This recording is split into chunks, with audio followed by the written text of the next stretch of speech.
ओम शांति। 22 नवंबर 2020 की अव्यक्त मुरली, revise date 21 जनवरी 1987।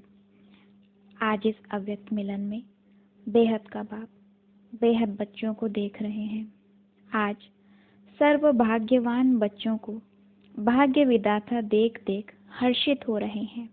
आज बाप दादा को इस बात का नशा व फखूर है कि हर एक आत्मा इस विश्व के आगे एक विशेष आत्मा के रूप में है। भले वह 16,000 की माला का लास्ट मणका भी है, लेकिन बाबा का बनने से वह आत्मा आपे ही विशेष बन जाती है। बाप दादा कह रहे हैं कि भले ज्ञान के विस्तार को न जान पाओ, बस दिल से मेरा बाबा कहा और अन्य आत्माओं को भी सुनाया और तुम गायन योग्य हो गए, तुम महान आत्मा बन गए। तो बाप दादा कह रहे हैं कि दिल से बाबा को जानना और मानना ही है श्रेष्ठ और सहज भाग्य की चाबी। तो जिन्हें यह चाबी मिल गई है, उन्हें यह श्रेष्ठ भाग्य और सर्व खजाना अवश्य प्राप्त होता है। फिर बाप दादा प्रश्न कर रहे हैं माताओं से और पांडवों से कि आप सभी इस श्रेष्ठ भाग्य की चाबी प्राप्त करने योग्य हो?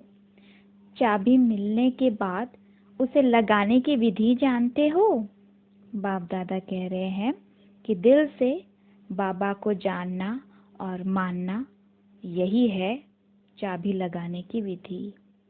सिर्फ मुख से कहा मेरा बाबा, तो चाबी होते हुए भी नहीं लगेगी। दिल से कहा तो अखूट खजाने के श्रेष्ठ भाग्य के मालिक बन गए। फिर बाप दादा कह रहे हैं कि यह भरपूर अनंत खजाना है। दाता के पास देने की कमी नहीं है, बस लेने वाले के हिम्मत और पुरुषार्थ पर सब कुछ निर्भर करता है। जो जितना पुरुषार्थ करेंगे वो उतना अपने आप को मालामाल कर लेंगे। बाप दादा कह रहे हैं कि जो आत्माएं स्वराज्य अधिकारी हैं, यानी कि जिन आत्माओं को खुद की कर्मेंद्रियों पर अधिकार है, वही आत्माएं फिर विश्व पर राज्य अधिकारी बनेंगी। स्वराज्य अधिकारी ही निशानी है विश्व राज्य अधिकारी बनने की। फिर बाप दादा युक्ति बताते हैं कि अपनी सेल्फ चेकिंग करो, किस हद तक स्वराज्य अधिकारी बने हैं। हमारा मन अर्थात संकल्प शक्ति कैसी है? हम जब चाहें, जैसे चाहें वैसे संकल्प कर सकते हैं या हमारी संकल्प हमें भटकाती है? फिर हमारी बुद्धि हम जहाँ लगाना चाहें वहाँ लगा सकते हैं या वो हमें भटकाती है? और फिर हमारे संस्कार हमारे वश में हैं या हम संस्कारों के वश में हैं? तो ऐसे चेक करने से हम जान पाएंगे कि हम आत्माएं किस हद तक स्वराज्य अधिकारी बनी हैं। मन, बुद्धि, संस्कार, इन तीनों पर अधिकार जमाना है। अगर एक की भी अधिकार में कमी आ गई तो हम राज्य अधिकारी के बजाय प्रजा में आ जाएंगे। अगर कभी अधिकारी कभी वशीभूत हो जाते हैं तो फिर अल्पकाल का राजभाग्य प्राप्त हो पाएगा। तो आज बाप दादा स्पष्ट रूप से हम बच्चों को बता रहे हैं कि राजा कौन बनेगा और प्रजा कौन। जो लंबे काल तक अपने मन, बुद्धि, संस्कार पर राज करेंगे, वही फिर भविष्य में राजा बन पूरे विश्व पर राज करेंगे।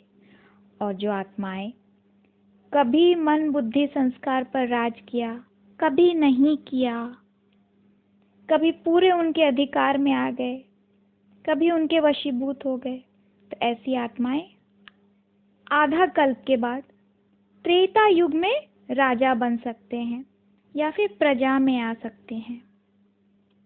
तो आज बाप दादा ने हमें ज्ञान रूपी दर्पण में हमारी तकदीर की सूरत को देखने को कहा। यह दर्पण सभी के पास है, तो सभी अपनी चेकिंग कर लो। फिर बाप दादा कह रहे हैं कि हम सब ब्राह्मण बच्चे रियल गोल्ड बन जाएंगे तो गोल्डन एज उस धरा पर आ जाएगी। रियल गोल्ड यानी कि सर्वगुण संपन्न, संपूर्ण निर्विकारी, स्वराज्य अधिकारी। हमारी गोल्डन स्थिति ही गोल्डन एज को, स्वर्णिम संसार को लाएगी, जिसकी इच्छा सबको है कि अभी दुनिया बदलनी चाहिए। तो हम सब स्व परिवर्तन से विश्व परिवर्तन करने वाली विशेष आत्माएं हैं।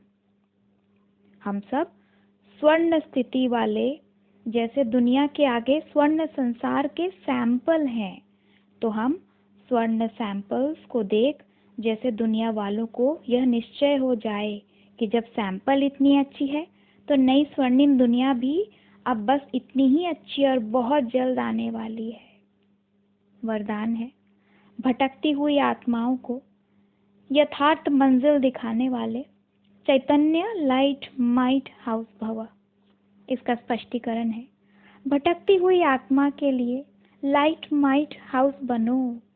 इसके लिए अपने परखने की शक्ति द्वारा हर आत्मा की चाहना को परख, फिर उसे उस विशेष शक्ति का साकार देना है और हमेशा अपने सर्व खजानों का अनुभव, अपने सर्व शक्तियों का अनुभव अन्य आत्माओं को कराना है।